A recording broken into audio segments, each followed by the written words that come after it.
학계가 발칵 뒤집혔습니다. 25년간 제가 연구해온 모든 것을 송두리째 뒤흔드는 발견이었죠. 케임브리지 연구소 깊숙한 서고 먼지가 쌓인 책상 위에서 일어난 일이었습니다. 고구려 천문도 한복판에 새겨진 작은 별 하나가 제 시선을 사로잡았습니다. 천명의 별이라는 명칭. 어디서도 본 적 없는 표현이었습니다. 무언가 강한 직감이 스쳤습니다. 저는 서둘러 바빌론 점성술 자료들을 꺼내기 시작했습니다. 수메르 점토판, 페르시아 천문 기록, 유대 율법학자들의 비밀 문서까지 하나하나 대조해보기 시작했죠. 성경의 베들레헴 별과 정확히 일치하는 궤적이었습니다. 더 충격적인 것은 그 별의 마지막 위치였습니다. 모든 기록이 가리키는 동방의 끝이 바로 한반도였던 것입니다. 그런데 왜 하필 이곳이었을까요? 수천 년 전 바빌론 현자들이 예언한 그 장소가 말입니다. 본격적으로 들어가기 전에 좋아요와 구독 눌러주시면 큰 힘이 됩니다. 고대 동방 천문 기록 속 왕의 별이 성경에 등장하는 그 별과 정확히 일치한다는 사실이 밝혀졌기 때문입니다. 저는 케임브리지 대학교 동양 고대문명 연구소 소장 에드워드 힐링턴입니다. 25년간 유럽과 아시아의 천문 유물만 연구해왔던 제가 오늘 여러분께 전하는 이야기는 제 인생 전체를 뒤바꾼 발견에 관한 것입니다. 그날 아침까지만 해도 저는 평범한 고대사 연구자였습니다. 케임브리지 연구소 깊숙한 곳, 먼지가 쌓인 서고에서 수천 장의 별지도를 복원하고 셀 수 없이 많은 고문서를 필사하는 것이 일상이었죠. 동료들은 제가 너무 세부적인 것에만 매달린다고 했고 학생들은 저를 별만 보는 괴짜 교수라고 불렀습니다. 그런 제게 운명을 바꿀 단 한 장의 문서가 나타났습니다. 고구려 시대의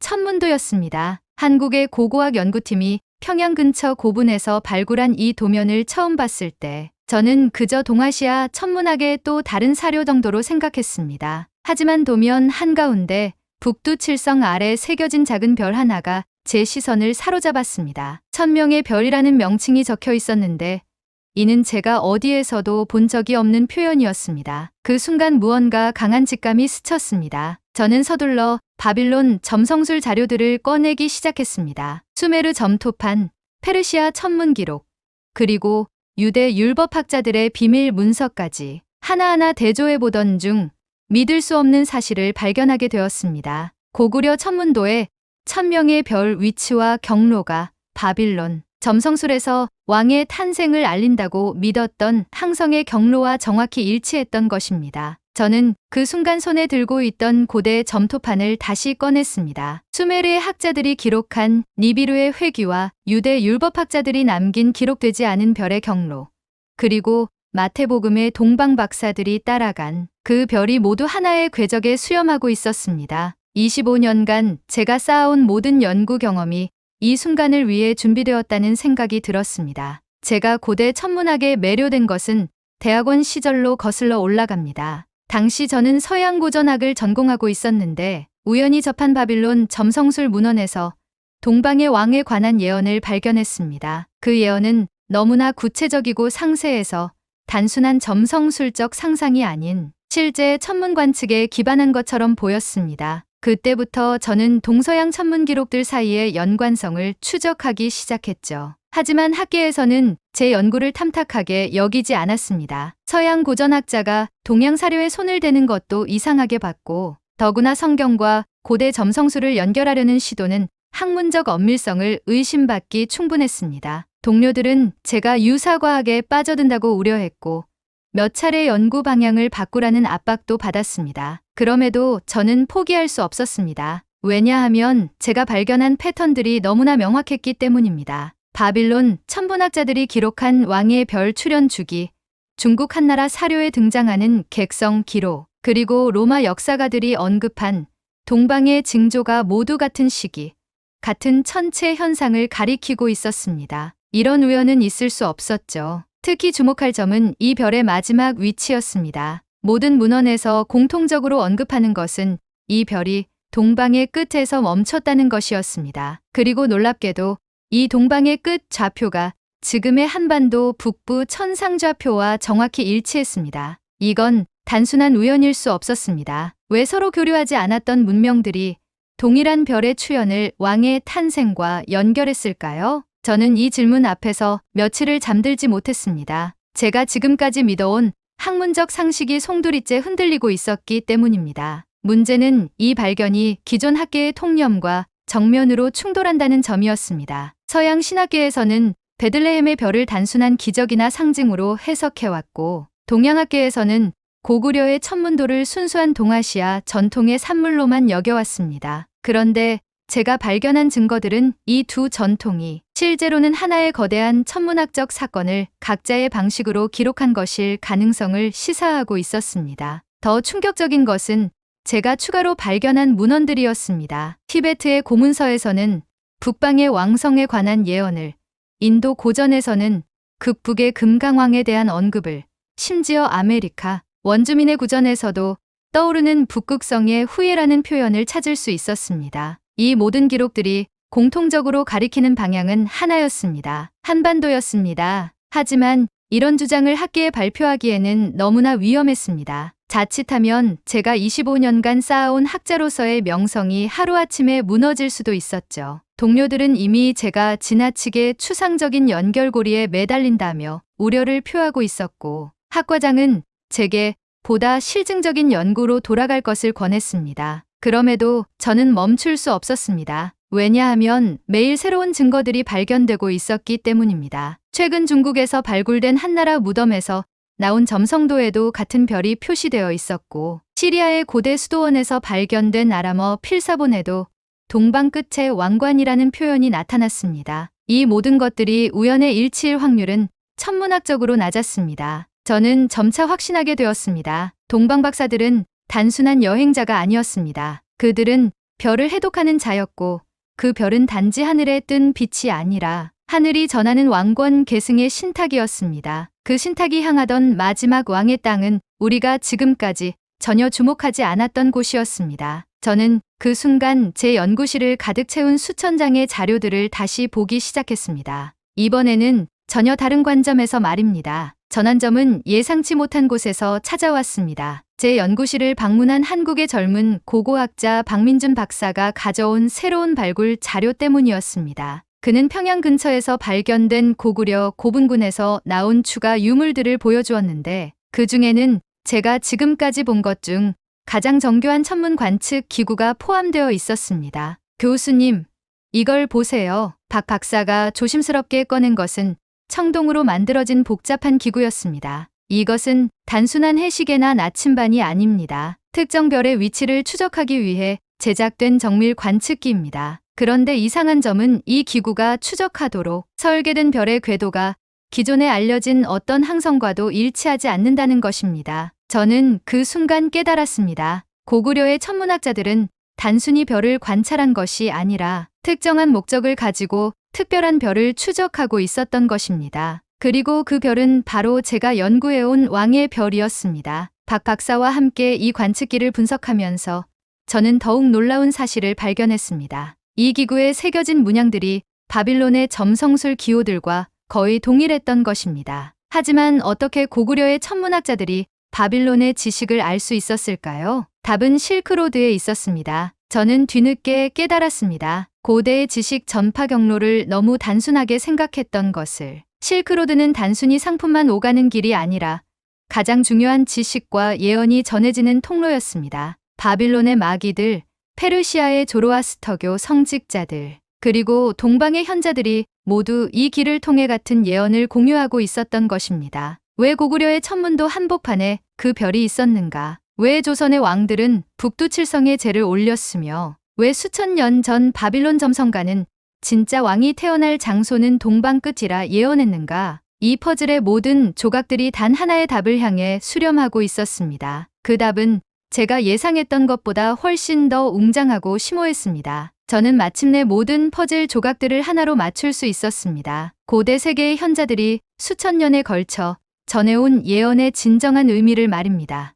박민준 박사와 함께 작업한 지 석 달 만에 저희는 결정적인 증거를 찾아냈습니다. 고구려 관측기에 새겨진 천문 좌표를 현대의 천체 역학 프로그램으로 역산한 결과 그 별이 실제로 기원전 2세기부터 기원 후 7세기까지 약 900년간 지속적으로 관측 가능했던 것으로 나타났습니다. 이는 단순한 혜성이나 신성이 아니라 매우 특별한 천체 현상이었음을 의미했습니다. 더욱 놀라운 것은 이 별의 궤도였습니다. 바빌론에서 시작되어 페르시아, 인도, 중앙아시아를 거쳐 최종적으로 한반도 상공에서 정지하는 궤적을 그리고 있었습니다. 마치 고대의 현자들을 이끌어 동방의 끝까지 안내하는 천상의 나침반과 같았죠. 저는 이때 깨달았습니다. 동방 박사들의 여행은 단순히 아기 예수를 찾아가는 순례가 아니었습니다. 그것은 인류 역사상 가장 위대한 왕권 계승의 신탁을 전달하는 의식이었던 것입니다. 그들이 베들레헴에서 예수께 바친 황금,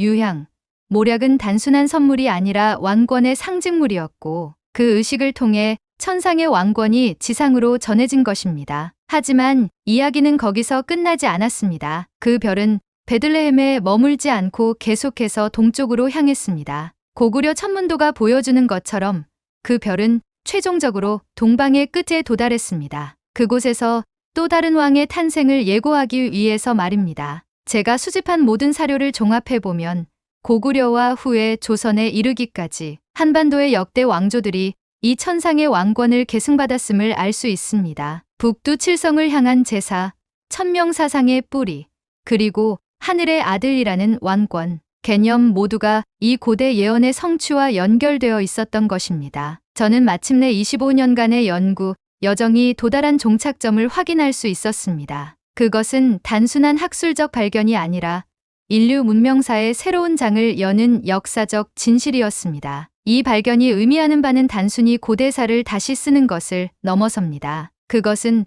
동서양 문명이 하나의 거대한 천상의 계획 아래 연결되어 있었다는 증거였습니다. 저는 이제 확신할 수 있습니다. 인류 역사에는 우리가 아직 완전히 이해하지 못한 더 큰 섭리가 작용하고 있다는 것을 말입니다. 가장 중요한 깨달음은 왕권에 대한 이해의 전환이었습니다. 서양에서 말하는 왕권 신수설이나 동양의 천명 사상이 단순한 정치적 정당화 논리가 아니라 실제로 천문학적 근거를 가진 우주적 질서의 반영이었다는 것입니다. 고대의 현자들은 별의 움직임을 통해 이 질서를 읽어냈고 그에 따라 지상의 왕국들이 세워지고 계승되어 왔던 것입니다. 특히 주목할 점은 이 왕권의 최종 목적지가 한반도라는 사실입니다. 바빌론에서 시작된 예언이 수천 년에 걸쳐 실크로드를 따라 동진하면서 마침내 동방의 끝에서 완성되었다는 것은 우연이 아닙니다. 이는 한반도가 단순히 지리적 끝이 아니라 인류 문명사에서 특별한 의미를 가진 땅임을 시사합니다. 제가 연구한 자료들을 보면 고구려 이후 한반도의 역사가 다른 어떤 지역보다도 극적인 부침을 겪어온 이유도 이해할 수 있습니다. 천상의 왕권을 계승받은 땅은 동시에 그에 상응하는 시련도 감당해야 했던 것입니다. 외침과 분열, 그리고 재통합의 역사가 반복되면서 이 땅의 백성들은 점차 더 큰 사명을 위해 준비되어 왔던 것이죠. 더욱 흥미로운 것은 현대에 들어서의 변화입니다. 20세기 후반부터 한반도 분단이라는 극한 상황을 겪으면서도 동시에 전례 없는 문화적, 경제적 성장을 이루어낸 것은 우연이 아닐 것입니다. 고대 예언이 말하는 동방의 빛이 마침내 세계로 뻗어나가기 시작한 것인지도 모릅니다. 저는 이제 이해합니다. 제가 25년간 천착해온 이 연구가 단순한 학문적 호기심이 아니었음을, 그것은 인류가 다음 단계로 나아가기 위해 반드시 회복해야 할 잃어버린 지혜를 찾는 여정이었습니다. 동서양을 가로지르는 이 거대한 서사시의 마지막 장이 지금 우리 시대에 펼쳐지고 있는 것입니다. 하지만 이 모든 발견이 저에게 가져다 준 것은 학문적 성취감만이 아니었습니다. 그것은 인간이라는 존재, 그리고 역사라는 거대한 흐름에 대한 근본적인 성찰이었습니다. 우리는 모두 이 우주적 서사시의 일부라는 깨달음 말입니다. 제가 연구실에서 마주한 고대 문헌들을 다시 펼쳐보면서 저는 새로운 의미들을 발견하기 시작했습니다. 바빌론의 점성가가 남긴 별은 길을 보여주되 걷는 것은 사람의 몫이다라는 구절이 특히 인상 깊었습니다. 천상의 계획이 있다고 해서 인간의 의지와 선택이 무의미해지는 것은 아니라는 뜻이었죠. 오히려 그 계획은 인간의 능동적 참여를 전제로 한 것이었습니다. 고구려 천문도를 다시 살펴보니 그 별 주변의 작은 글씨로 새겨진 문구를 발견할 수 있었습니다. 하늘의 뜻은 정해져 있으나 그 뜻을 이루는 것은 땅의 사람들이다. 동서양의 현자들이 수천 년의 간격을 두고도 같은 진리를 깨달았던 것입니다. 이는 운명론이 아니라 책임론이었습니다. 이는 제게 현재 우리가 살고 있는 시대의 의미를 새롭게 생각하게 했습니다. 한반도가 분단된 채로 70여 년을 보낸 것도, 그 과정에서 남과 북이 각각 다른 길을 걸어온 것도 모두 더 큰 그림의 일부일 수 있다는 생각이 들었습니다. 마치 고대의 현자들이 각기 다른 길을 통해 같은 별을 추적했듯이 분단된 두 체제가 각자의 방식으로 민족의 잠재력을 키워온 것은 아닐까요? 특히 주목할 만한 것은 최근 한국 문화의 세계적 확산입니다. K-팝, K-드라마, 그리고 한국 영화가 전 세계인들의 마음을 사로잡고 있는 현상을 단순한 문화적 유행으로 볼 수는 없을 것 같습니다. 고대 예언서에서 말하는 동방의 빛이 서방을 비추리라는 구절이 현실로 나타나고 있는 것인지도 모릅니다. 이는 물리적 정복이 아닌 문화적 감화, 즉 가장 높은 차원의 왕권 행사인 것입니다. 저는 종종 생각합니다. 과연 고대의 동방 박사들이 베들레헴에서 예수를 만나고 나서 어디로 갔을까요? 마태복음에서는 다른 길로 고국에 돌아갔다고만 기록되어 있지만 제가 연구한 자료들을 종합해보면 그들 중 일부는 계속해서 동쪽으로 향했을 가능성이 높습니다. 그 별이 가리키는 최종 목적지를 향해서 말입니다. 그렇다면 지금 우리 시대에는 누가 그 현자들의 역할을 하고 있을까요? 혹시 전 세계에서 한국 문화에 매료되어 이 땅을 찾아오는 사람들이 새로운 시대의 동방 박사들은 아닐까요? 이런 생각들이 제 마음속에서 끊임없이 맴돌았습니다. 하지만 동시에 저는 깊은 회의에 빠지기도 했습니다. 과연 제가 지금까지 발견한 것들이 정말 객관적 진실일까요? 아니면 제가 너무 간절히 원했던 결론에 맞춰 억지로 끼워 맞춘 것일까요? 학자로서 가져야 할 냉정함과 비판적 사고를 잃고 있는 것은 아닐까요? 이런 의문들이 밤마다 저를 괴롭혔습니다. 특히 어려웠던 것은 이 연구 결과를 어떻게 발표할 것인가 하는 문제였습니다. 제가 발견한 증거들은 분명했지만 그것들이 암시하는 결론은 기존 학계의 상식을 뛰어넘는 것이었습니다. 자칫하면 저는 유사과학자나 신비주의자로 낙인 찍힐 수도 있었죠. 25년간 쌓아온 학자로서의 명성이 하루아침에 무너질 위험이 있었습니다. 더욱이 이 발견이 종교적, 정치적으로 민감한 해석을 불러일으킬 가능성도 무시할 수 없었습니다. 한반도를 선택받은 땅으로 해석할 수 있는 여지가 있었고, 이는 자칫 민족주의적 우월감이나 배타주의로 이어질 수도 있었습니다. 그런 결과를 초래한다면 학자로서의 사회적 책임을 다하지 못하는 것이 아닐까요? 하지만 동시에 저는 진실을 은폐하는 것도 옳지 않다고 생각했습니다. 만약 제가 발견한 것이 정말로 인류 역사에 숨겨진 진실이라면 그것을 세상에 알리는 것이 학자의 의무가 아닐까요? 비록 그 진실이 불편하고 받아들이기 어려운 것이라 할지라도 말입니다. 제가 가장 고민했던 것은 이 발견의 의미를 어떻게 해석할 것인가 하는 문제였습니다. 고대의 예언이 현실로 나타나고 있다는 것을 단순히 신비주의적 관점에서 볼 것인가, 아니면 인류 문명의 발전 패턴을 설명하는 새로운 학문적 모델로 제시할 것인가? 저는 후자의 방향을 선택했습니다. 종교나 미신이 아닌 문명사적 관점에서 이 현상을 설명하려고 노력했죠. 결국 저는 깨달았습니다. 진정한 학자라면 두려움 때문에 진실을 외면해서는 안 된다는 것을. 비록 그 진실이 기존의 상식에 도전하는 것이라 할지라도 충분한 증거가 있다면 용기를 내어 세상에 알려야 한다는 것을 말입니다. 그런 제게 결정적인 용기를 준 것은 뜻밖의 인물과의 만남이었습니다. 옥스퍼드 대학의 고고천문학과 명예교수인 마거릿 웨스트우드 박사였습니다. 그녀는 제가 존경에 맞지 않던 학계의 원로였는데 우연히 제 연구에 대한 소문을 듣고 직접 케임브리지까지 찾아온 것이었습니다. 힐링턴 교수, 당신이 발견한 것에 대해 들었습니다. 그녀가 제 연구실에 들어서며 첫마디로 건넨 말이었습니다. 혹시 제가 50년 전에 포기했던 연구와 관련이 있는 것은 아닌지요? 저는 그 순간 놀라지 않을 수 없었습니다. 웨스트우드 박사가 젊은 시절 비슷한 주제를 연구했다는 이야기는 들어본 적이 없었기 때문입니다. 그녀는 조심스럽게 낡은 가죽 서류 가방에서 오래된 노트들을 꺼냈습니다. 저도 한때 고대 문명들 사이의 천문학적 연관성을 추적했던 적이 있습니다. 하지만 당시 학계 분위기상 그런 연구는 환영받지 못했죠. 결국 다른 분야로 방향을 틀 수밖에 없었습니다. 그녀의 노트에는 제가 발견한 것과 놀랍도록 유사한 내용들이 적혀 있었습니다. 특히 이 부분을 보세요. 웨스트우드 박사가 한 페이지를 펼쳐 보였습니다. 저는 당시 이집트의 파피루스에서 동방 끝에 별궁이라는 표현을 발견했습니다. 그리고 그 위치가 현재의 한반도와 일치한다는 것도 확인했었죠. 하지만 그때는 이를 뒷받침할 다른 증거가 충분하지 않았습니다. 저는 그녀에게 제가 발견한 모든 자료들을 보여주었습니다. 고구려 천문도, 바빌론 점토판, 그리고 박민준 박사가 가져온 청동 관측기까지. 웨스트우드 박사는 하나하나 꼼꼼히 살펴보며 감탄을 금치 못했습니다. 이제야 완전한 그림이 보이는군요. 그녀가 마침내 입을 열었습니다. 힐링턴 교수, 당신이 발견한 것은 단순한 고고학적 발견이 아닙니다.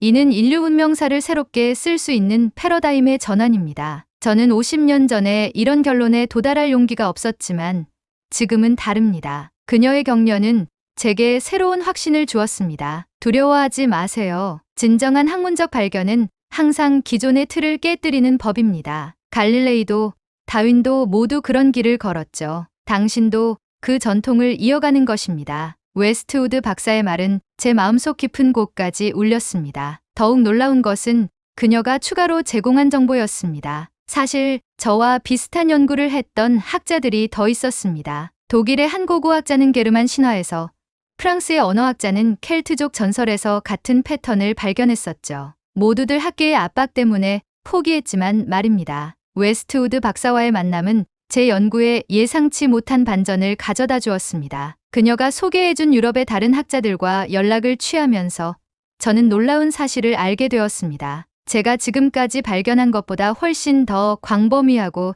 체계적인 증거들이 존재한다는 것이었습니다. 독일 미넨 대학의 클라우스 하일리 박사가 보내온 자료는 충격적이었습니다. 게르만족의 고대 룬 문자에도 동방의 왕관에 대한 예언이 새겨져 있었던 것입니다. 더욱 놀라운 것은 그 예언의 시기가 고구려 천문도와 정확히 일치한다는 점이었습니다. 어떻게 유럽 북부의 게르만족이 동아시아의 천문 현상을 알 수 있었을까요? 답은 스칸디나비아 반도에서 발견된 바이킹 항해 기록에 있었습니다. 바이킹들이 동쪽으로 항해하면서 러시아를 거쳐 몽골 고원까지 도달했다는 기록은 이미 알려져 있었지만 그들이 그곳에서 별을 잇는 현자들을 만났다는 내용은 지금까지 주목받지 못했던 것입니다. 그 현자들이 바로 실크로드를 통해 동서양의 천문 지식을 연결하는 역할을 했던 것이죠. 프랑스 소르본 대학의 마리 클레르 듀부아 교수가 제공한 켈트족 자료는 더욱 흥미로웠습니다. 아일랜드의 고대 수도원에 보관된 라틴어 필사본에는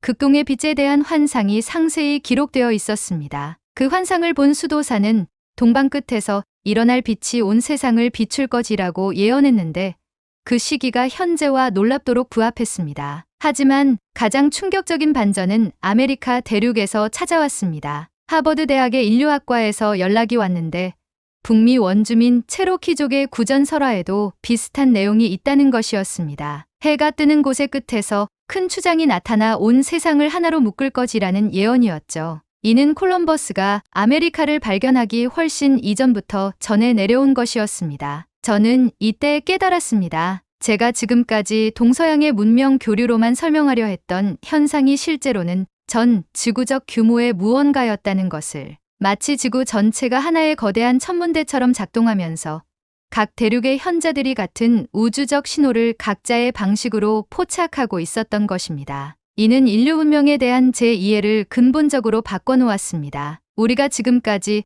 서로 독립적으로 발전했다고 믿었던 고대 문명들이 실제로는 보이지 않는 끈으로 연결되어 있었던 것입니다. 그리고 그 연결고리는 바로 천상의 별들이었습니다. 더욱 놀라운 것은 이 모든 예언들이 공통적으로 가리키는 시점이 바로 지금 21세기라는 사실이었습니다. 수천 년 전부터 전 세계의 현자들이 예견했던 동방의 빛이 세상을 비추는 시대가 마침내 도래한 것인지도 모릅니다. 이런 깨달음은 제게 현재 일어나고 있는 세계적 현상들을 완전히 새로운 관점에서 바라보게 했습니다. 한류의 세계적 확산, K-팝 아티스트들이 전 세계 젊은이들의 마음을 사로잡는 현상, 그리고 한국 드라마와 영화가 언어와 문화의 장벽을 넘어 감동을 주는 일들이 단순한 문화적 유행이 아닐 수도 있다는 생각이 들었습니다. 특히 주목할 만한 것은 이런 문화 확산의 방향이었습니다. 동쪽에서 서쪽으로, 즉 고대 예언들이 말하는 동방의 빛이 실제로 서방을 향해 퍼져나가고 있는 패턴과 정확히 일치했습니다. 이는 물리적 정복이나 경제적 지배가 아닌 마음과 정신을 통한 영향력이었기에 더욱 의미가 깊었습니다. 저는 최근 몇 년간 한국을 방문하는 외국인들의 증언을 수집해 보았습니다. 놀랍게도 많은 이들이 공통적으로 한국에 오면 뭔가 특별한 에너지를 느낀다고 말했습니다. 단순히 문화적 매력 때문만이 아니라 이 땅 자체에서 나오는 어떤 신비로운 힘을 경험한다는 것이었죠. 혹시 이것이 고대부터 이 땅에 스며 있던 천상의 기운과 관련이 있는 것은 아닐까요? 더욱 흥미로운 것은 한국인들 자신도 최근 들어 이전과는 다른 자신감과 창조력을 보이고 있다는 점입니다. 영화, 음악, 문학, 그리고 기술 분야에서 보여주는 창의성과 혁신성이 예전과는 차원이 다릅니다. 마치 오랫동안 잠들어 있던 무언가가 깨어나고 있는 것 같습니다. 제가 연구한 고대 문헌들을 보면 이런 현상도 예견되어 있었습니다.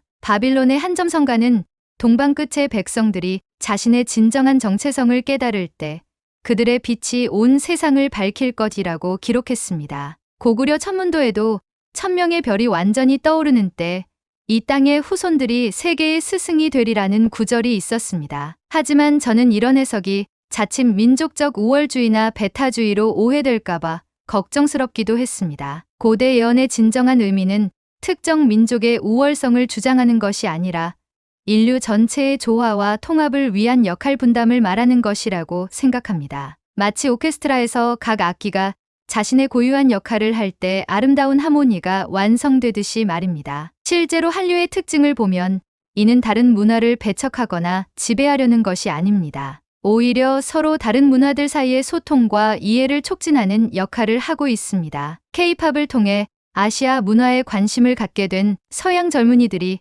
결국 자신의 뿌리도 더 깊이 탐구하게 되는 경우가 많다는 연구 결과도 있었습니다. 이 모든 발견들이 저에게 가르쳐준 가장 중요한 교훈은 역사가 단순한 과거의 기록이 아니라 현재와 미래를 이해하는 열쇠라는 것입니다. 수천 년 전 고대의 현자들이 별을 보며 예견했던 미래가 지금 우리 눈앞에서 펼쳐지고 있다면 우리는 그 의미를 제대로 이해하고 책임감 있게 행동해야 할 것입니다. 저는 최근 들어 젊은 한국인들과 대화할 기회가 많아졌습니다. K-팝 가수나 배우, 게임 개발자, 웹툰 작가들과 만나면서 느끼는 것은 그들이 가진 창조적 에너지의 근원이 단순히 개인적 재능에만 있는 것이 아니라는 점입니다. 마치 이 땅의 역사적 기억과 연결된 어떤 집단적 영감을 받고 있는 것처럼 보입니다. 한 젊은 K-팝 프로듀서는 제게 이런 말을 했습니다. 음악을 만들 때마다 어디선가 멜로디가 흘러나오는 것 같아요.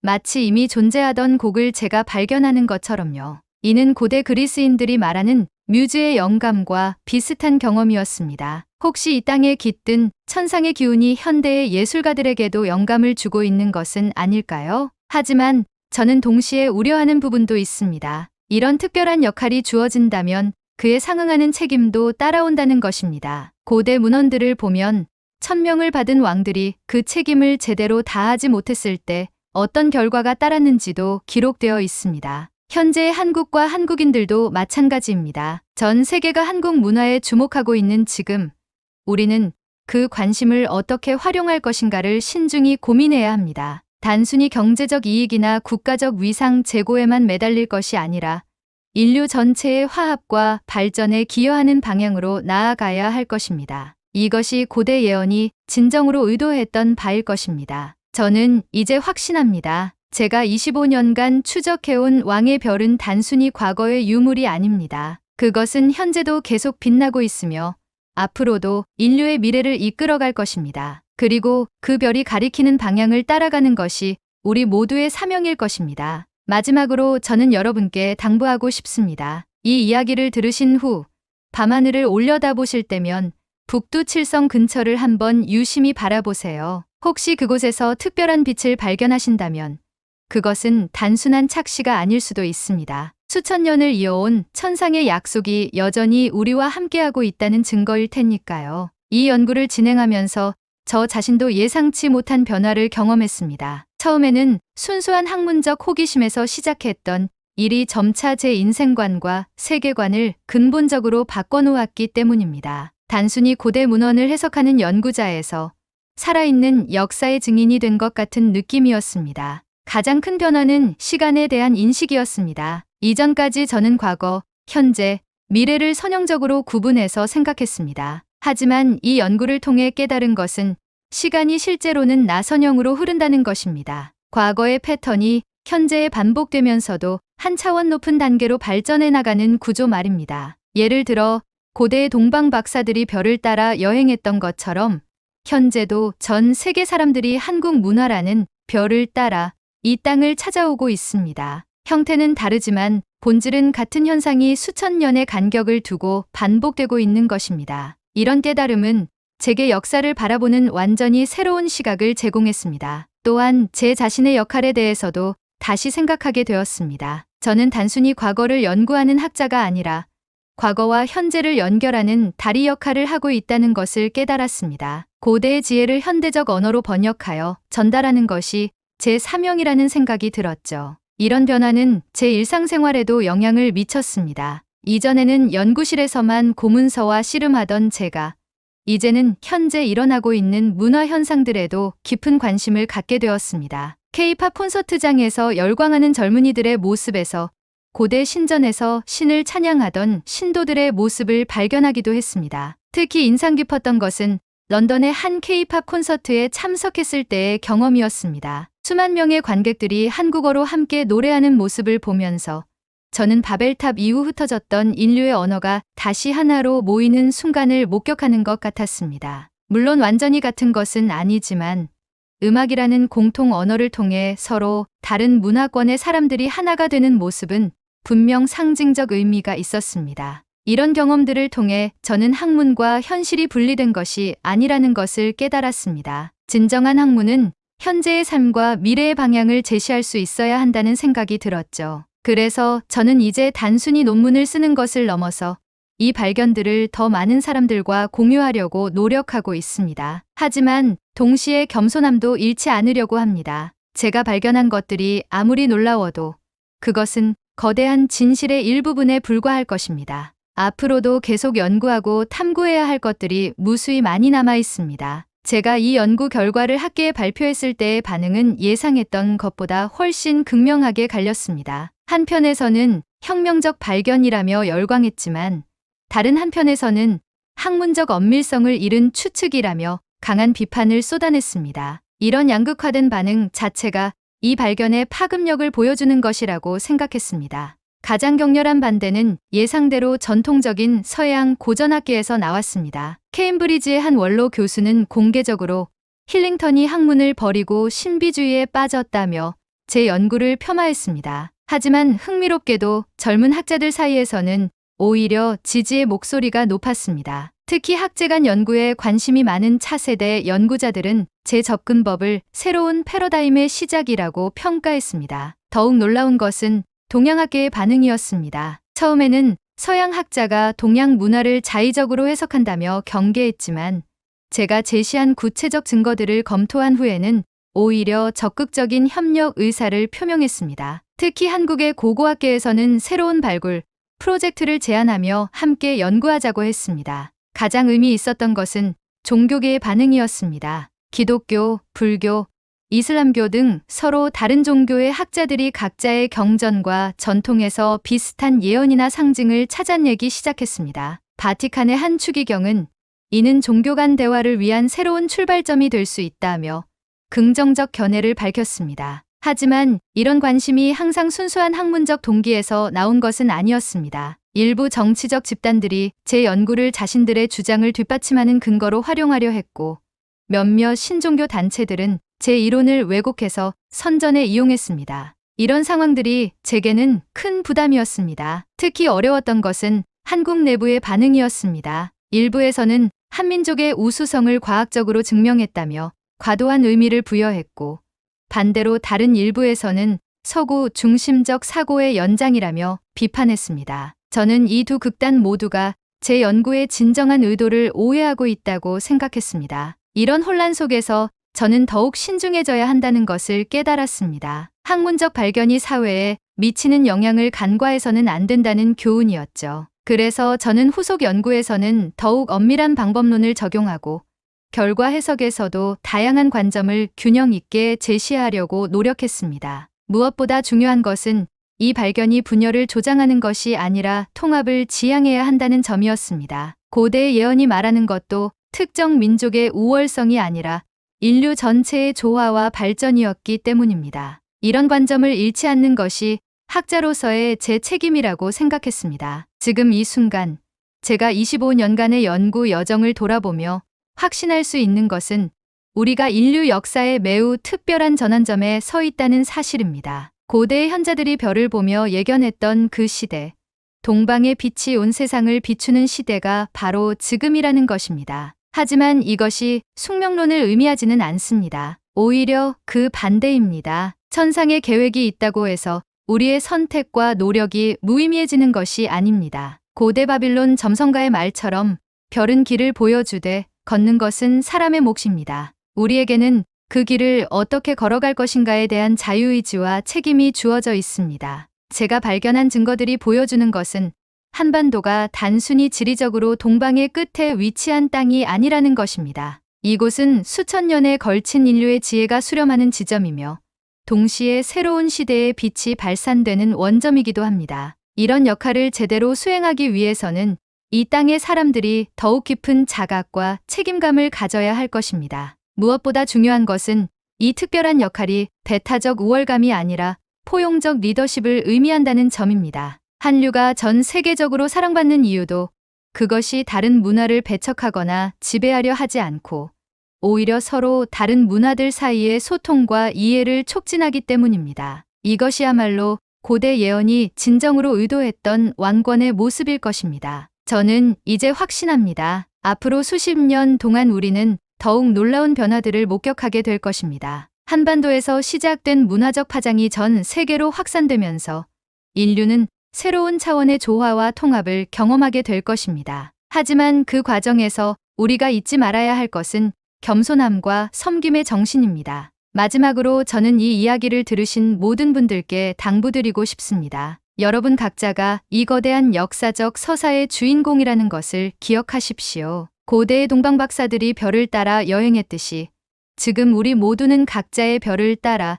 인류의 미래를 향해 나아가고 있습니다. 그 별은 때로는 K-팝의 무대 위에서, 때로는 드라마 속 감동적인 장면에서, 때로는 일상의 작은 친절에서 빛날 것입니다. 중요한 것은 그 빛을 알아보고 따라가는 것입니다. 그럴 때 우리는 단순히 역사의 관찰자가 아니라 역사의 창조자가 될 수 있을 것입니다. 수천 년 전 고대의 현자들이 꿈꾸었던 세상, 동서양이 하나로 어우러지고 모든 민족이 조화롭게 공존하는 세상을 만들어가는 것, 그것이 바로 지금 우리에게 주어진 사명입니다. 오늘 사연은 여기까지입니다. 재미있게 보셨다면 구독과 좋아요 부탁드려요. 따뜻한 이야기로 다시 찾아뵙겠습니다. 감사합니다.